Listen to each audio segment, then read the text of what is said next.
I've been waiting for you, Herschel Layton.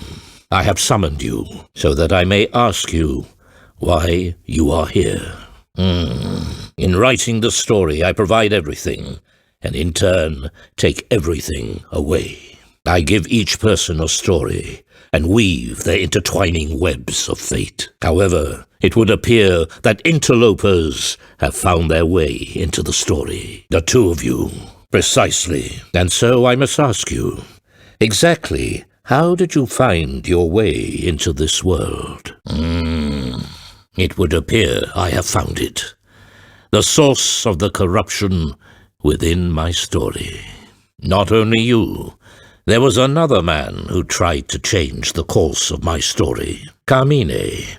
So, there is a connection between him and the two of you after all. Your presence here is, shall I say, a slight inconvenience. The story of Labyrinthia is about to take a turn towards its grand finale. Indeed, a conclusion that requires a climax of epic proportions. The identity of the great witch Bezella is made public. She is tried in the court and finally destroyed. At last, peace will be restored to the town. The final scenario is close at hand. The next parade is the most crucial one yet. I leave the rest in your hands. Please take care of Espella. You have had to endure much thus far, but understand that the end is near. Oh, I see. Is that a hint of contempt I see in you, Inquisitor Darklaw? I must rest.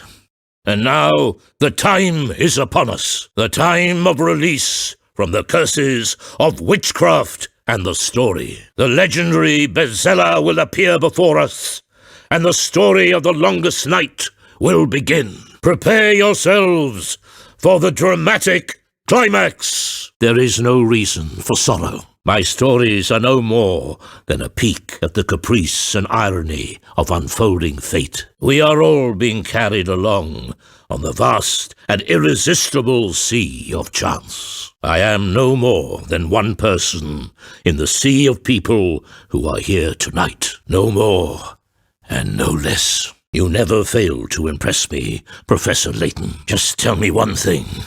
What exactly are you trying to achieve? If that is indeed the case, the answer lies in the final story. This very evening, the great witch Bezella will be tried, and all stories will end. You should take your place in the gallery and observe the final trial. What? My twisted story? What do you mean by that? Espella, listen carefully.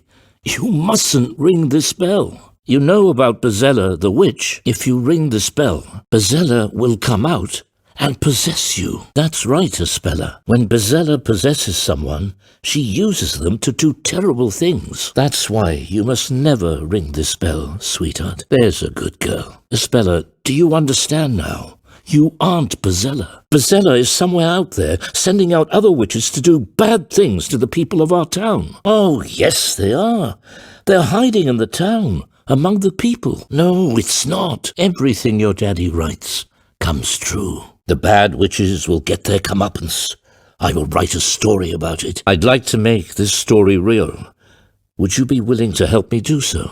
Were you paying attention, Espella? Witches got what they deserved, and peace has been restored to the town. Eve! Espella! Are you all right? Eve! What on earth happened here? But Bezella? What are you talking about? What have you done? You didn't... Espella! What are you saying? Please, come down right now! You haven't done anything wrong! It was all my fault! Espella... No, you won't make it there in time. The wooden handrail Eve's holding onto is rotted through. We need some sort of magic to save them. That's right. With magic, witches can fly, buildings can disappear. Those are no easy feats to stage. To make all those incredible things real, we needed a great deal of machinery. My accidental guests, Professor Layton and Mr. Wright, I must say, I am indebted to you. Whatever your intentions were, the last witch trial has ended in the best possible way for this town. You were correct in your judgment. You always are. I thank you from the bottom of my heart, Eve, for opening my eyes. Only Newton knew the real reason. I am suffering from an incurable illness. It is a rare disease with no known cure. I wanted this to be my secret. I suppose that was a bad decision on my part. I thought I'd finish the story before I died and lay the foundations for a new world. Honestly, I was desperate. I didn't much care about Labyrinthia anymore. Cheer up, Espella. Labrellum's new drug development center contacted me a short while ago. They have succeeded in creating a new medicine, thanks to Belduke's research. It's a top-secret wonder drug for my illness. Newton had been working on finding a cure for my illness until the very end. It would seem that the cure was his final gift to me. Newton was the truest friend I ever had. I'm going to undergo surgery. Do not fear, I shall return. So stop making that sad face, Espella. Of course it will. A new town, you say? You have my gratitude, Your Honor. Objection! Hold it!